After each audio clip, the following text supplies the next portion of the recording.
How will he find us when he comes? Awake and ready. And when he asks us to dedicate ourselves ever more perfectly to him, how will he find us? Awake and ready. Let's pray together. Heavenly Father, Heavenly Father, Divine Mother, Divine Mother, friend, beloved God, friend, beloved God, great Masters, great Masters, Jesus Christ, Jesus Christ, Babaji Krishna, Babaji Krishna, Lahiri Mahashaya, Lahiri Mahashaya, Swami Shri Yukteswar, Swami Shri Yukteswar, Paramahansa Yogananda, Paramahansa Yogananda, saints of all religions, saints of all religions, we humbly bow to you all. we humbly bow to you all. Divine Mother, Divine Mother, come into our hearts, come into our hearts, purify us, purify us, banish all delusions banish all delusions that keep us feeling separate from thee. that keep us feeling separate from thee. Open our hearts, Open our hearts, flood us with your presence, flood us with your presence, and help us to share your love and help us to share your love with everyone we meet. with everyone we meet. Give us thyself, Give us thyself, that we may give thee to all. that we may give thee to all. Om. Om. Peace. Peace. Amen. Amen. Please be seated.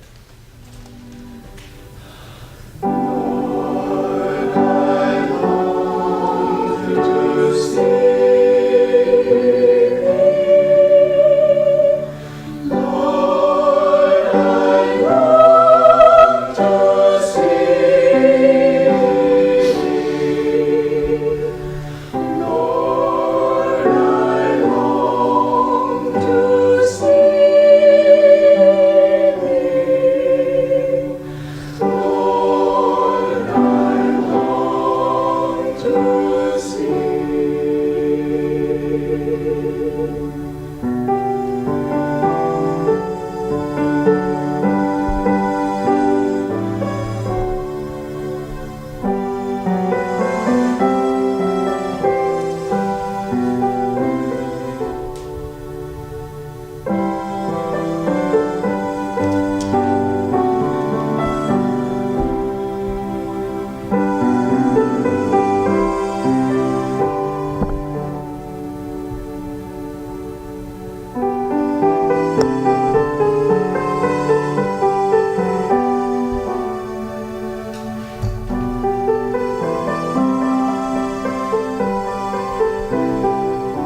you to meditate as we listen to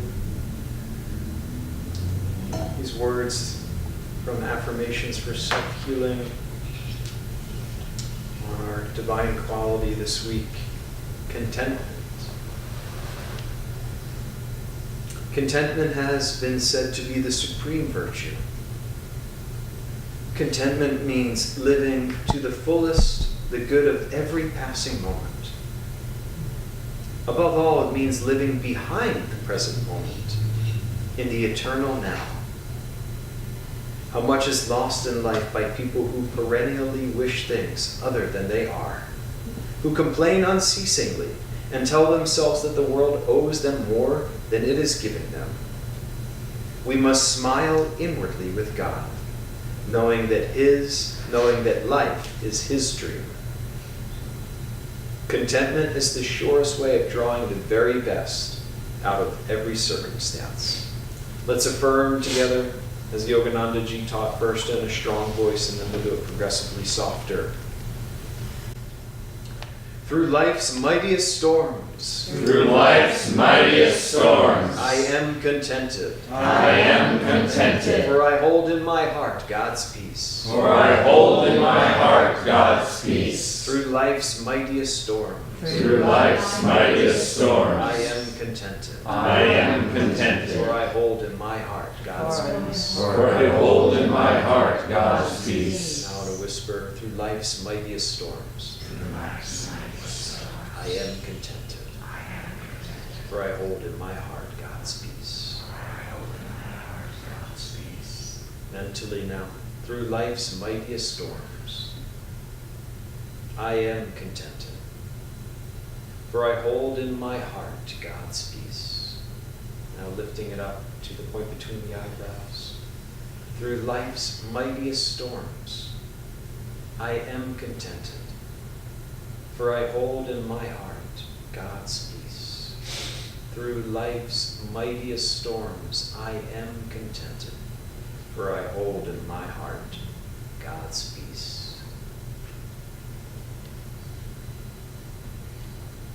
Pray silently with me. Lord, as you live eternally at rest in yourself, so let me live also contented ever, that I may be worthy of living in your joy. Om. Peace. Good morning, friends. I'm going to share from Rays of the One Light on our topic this week. I think we know everyone, but in case someone's new joining us online, I'm Narayan. This is my wife, Dharmadevi. I'm a joy to be with you and get to share in our Sunday satsang. This is week 8. Can man see God? Truth is one and eternal. Realize oneness with it in your deathless self within. The following commentary is based on the teachings of Paramahansa Yogananda. There is a saying in chapter 1 of the Gospel of St. John that would seem to respond with a definite no to the question, can man see God? The saying is, no man hath seen God at any time. The only begotten Son, which is in the bosom of the Father, he hath declared him. Many great saints, however, claim to have seen God. If we ask them, can God be seen, rather than can man see God? The answer is yes. All else those saints lied, and the scriptures themselves lied. For Jesus also said, blessed are the pure in heart, for they shall see God. The point is, it is not man, this human body, these human eyes, that sees God. God can be seen only with spiritual vision, with the eye of the soul. As the Bhagavad Gita puts it in the 11th chapter, thou canst not see me with mortal eyes. Therefore, I now give thee sight divine. Behold my supreme power of yoga. With these words, Hari, the exalted Lord of Yoga, revealed himself to Arjuna in his infinite form. Paramahansa Yogananda, in Autobiography of a Yogi, describes the supernal experience in words more readily comprehensible to modern minds than the poetic phraseology of the Gita. The chapter, An Experience in Cosmic Consciousness, is one of the most inspiringly beautiful in all mystical literature. Here is a brief excerpt.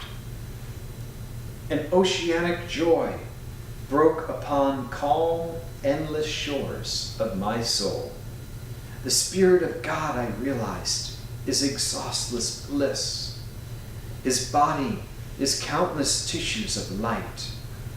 I saw the divine dispersion of rays pour from an eternal source, blazing into galaxies, transfigured with ineffable auras. Again and again I saw the creative beings condense into constellations, then revolve into sheets of transparent flame. By rhythmic reversion, sextillion worlds passed into diaphanous luster. Fire became firmament.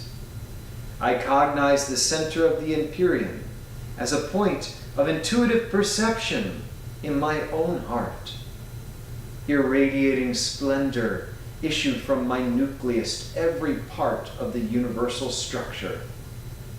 The creative voice of God I heard resounding as Om, the vibration of the cosmic motor. This, so the great masters aver, is what God is. And this also, they insist, is what we are in our deepest reality. Thus, through Holy Scripture, God has spoken to mankind.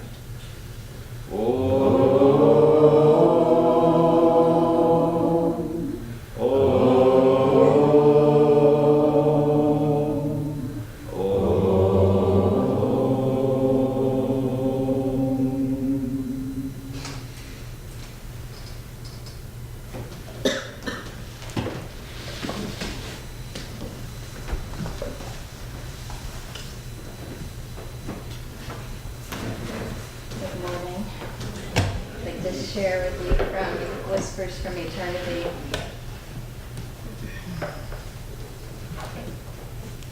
This is the demand that God reveal himself. O Father, with the bursting language of my craving for thee, I pray to thee. Reveal thyself. I invoke thee with soul-born prayers. Come, show me thyself as thou art.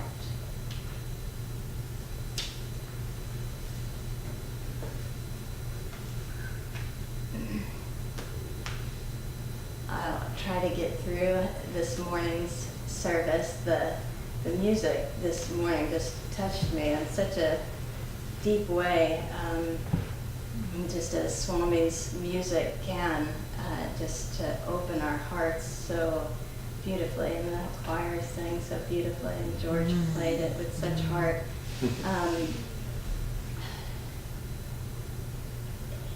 You know, I was writing this weekend about spiritual experiences, and it was interesting because this reading can make you think of that, how here's this experience in cosmic consciousness that Yogananda had, and there he shared it with us, just so purely and well, let me get to my point, because spiritual experiences are such a sacred gift. And Yogananda even said, don't share your spiritual experiences with others. But why did he say that? What was the purpose? It wasn't because other people wouldn't necessarily benefit. Why did he share his spiritual experiences with us? Obviously to inspire us, to help us see what the goal of self-realization was. But when we're not yet masters of our ego, there's a number of things that can happen. When we feel that impulse to share a spiritual experience, sometimes it's because, wow, something really cool happened to me and I want to share it with a friend. Or maybe if our egos are really pumped up, it's, look at how awesome I am. I've got to tell somebody about this so they think they know how awesome I am. More subtly, the reason not to share our spiritual experiences can be because it may deflate someone else's journey. They may go, wow, I haven't experienced anything like that. Maybe I'm doing something wrong, or maybe I'm not even on the right path, or maybe God just doesn't care about me. And of course, this is not a helpful thing, but I wrote about all these reasons why not to share spiritual experiences. And then I was sitting here this morning, I thought, I kind of forgot the reasons to share spiritual experiences. And here's Yoganandaji sharing so beautifully and so openly with us. This one more reason, and this ties into it, why not to, is because that spiritual experience is so beyond words. It can't be brought down to that gross level of physical words. We can't describe it. If you've ever tried to describe a blissful experience, it's like, I don't know. What do you say? And in that drawing down and vocalization, it does bring it down. It can bring it down for us to a lower level. It can disperse some of that pure energy of the experience that we had. But here, again, is Yoganandaji sharing with us. And so I realized, because as I was sitting there going, what in the world am I going to talk about? Because honestly, our week has just been a continuous flow of busyness. And as I was sitting, we had this lovely interfaith event last night at the Gabord Center called Grace Rising.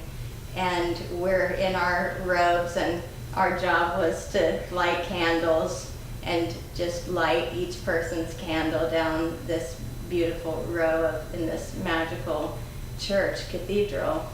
And we got there a little early to learn our lines, basically, and it was, you come up and you light the candle, and then you sit down, and then you come back up, and you light the candle, and you walk down, and you light people. It was very simple, but we're going, wait, when do we get up, and where do we go? Because it's this big production, but it was so beautiful.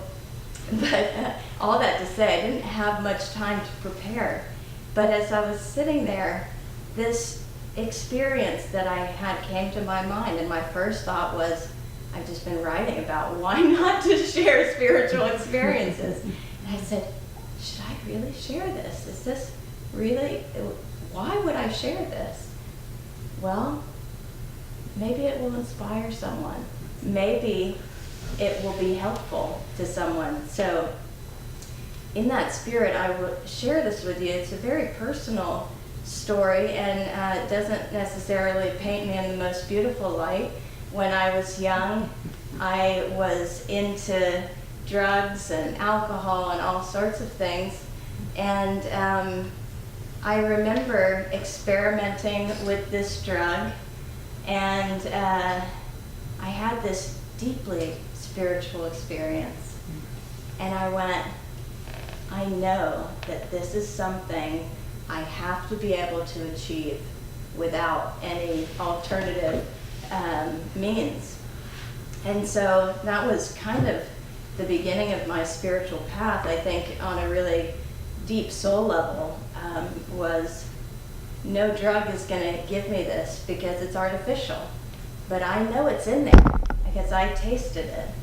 And so I set out on the path of yoga, and always in the back of my mind was, is this going to bring me to that experience? Because that experience was so divine, and I went, it's got to be there somewhere. It's got to be there inside of me.